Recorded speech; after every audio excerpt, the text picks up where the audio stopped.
right, guys, so welcome to Generation Young Leaders. Again, we have an amazing interview today with an outstanding young leader who is proven to be not only creative, but at the forefront of new technologies, new innovative ways to not only market to Generation Y, but to really change the face of music, of PR, of production. I mean, there are so many things that this guy's doing, and we wanted to make sure that we found out all about it. So please help me welcome, we have Ben Aronson with us today. How's it going? That was quite an extensive introduction. I hope I live up to it, all that.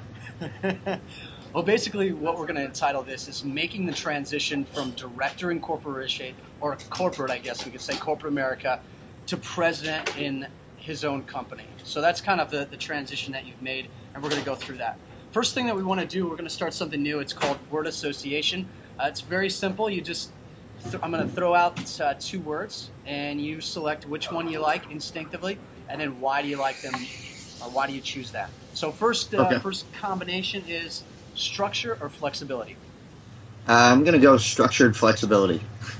I actually looked at that one kind of uniquely because I believe that you have to have structure even when you work for yourself. Like, I get the most done when I fit things into a specific schedule, but at the same time, like, I leave myself open certain hours of the day where I can say, all right, during this time period I can do whatever I want. If I want to keep working, cool. If I need to take business meetings, whatever. But without some structure to your life, you tend to get wrapped up in like minor details and never really attack like the bulk of the work that needs to be done in any given day. Makes sense. All right, what about work or life? It's all about life. Everything you do has to be tied into like what you love to do. For me, marketing, PR, creation has it's what I would be doing anyway, whether I could make money off of it or not. I just, when I used to bartend in college, I used to walk around with 20 different ideas for how to make the place run better, and it's just kind of the way I am. So everything I do is based around what I enjoy in life and what I love, and I'm a firm believer that if you can't figure out how to make work part of your life rather than make life your work, you're just going to be miserable.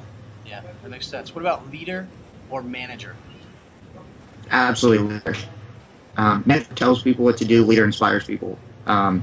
You look at somebody like Steve Jobs, and people. He doesn't manage people. People look to him, get ideas, they work. He participates in the process, and people feed off his energy. That's why people gravitate towards companies like Apple and Google, etc., because they're companies full of leaders. Managers, remind me of I don't know, people with no aspiration. If all you strive to do, I'm sorry, but if all you strive to do is tell people what to do, that to me isn't good enough. You should want to inspire people to just do it on their own and to be part of something bigger. That's awesome. All right, entertainment or PR in marketing? I actually think it's all about entertainment, especially now. Like, if you look at things like the launch of Quickie, everything is about finding a way to entertain consumers. People are really smart now, especially younger people, and we see through all the BS in advertising and PR. We know how it all works. We see the strings. So with that being said, if we're going to see the strings, we want to be at least entertained.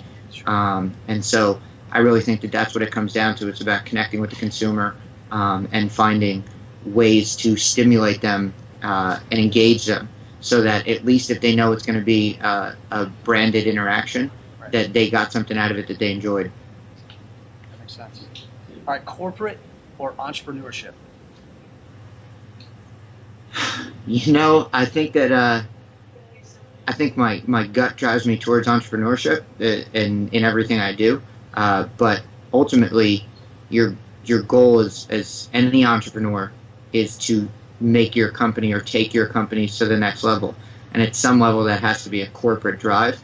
But I think, as you see, like with New York Times articles recently about Google, striving to create more entrepreneurial endeavors for their employees to keep them in-house, I think you always have to foster that. So I do think that's most important. And I think you want a mix of people, though, who have entrepreneurial aspirations and yet the actual will and work ethic and structure to make them happen. Good point. Good call. All right, finally, Pittsburgh or Green Bay? It's absolutely Green Bay. I know you can look at me all day long, but Aaron Rodgers. Aaron Rodgers is the real deal. He never complains. He's been through a lot, and to follow in the footsteps of a legend directly, I got to go with that. Okay. Put away those terrible towels, all you Pittsburgh fans. Yeah, we're gonna look back and be like, oh boy, that was a shame. No, I've got some bets going, so we'll see. All right, so let's really jump in. That's if gambling was legal, right? If gambling was legal, you have bets made. Not at all. So let's really get into your, first of all, the company, Tao Experience. When you go to the website and you check it out, first of all, it's so legit. You can't even believe it. Somebody who's going there for the first time, not knowing what to expect, just an awesome website. And it says it's creative, new media production agency, that's what it is, that produces dynamic media projects targeting the Gen Y generation. Now, let's talk a little bit about that. What are the characteristics of Gen Y from a promoter or I guess a marketing perspective?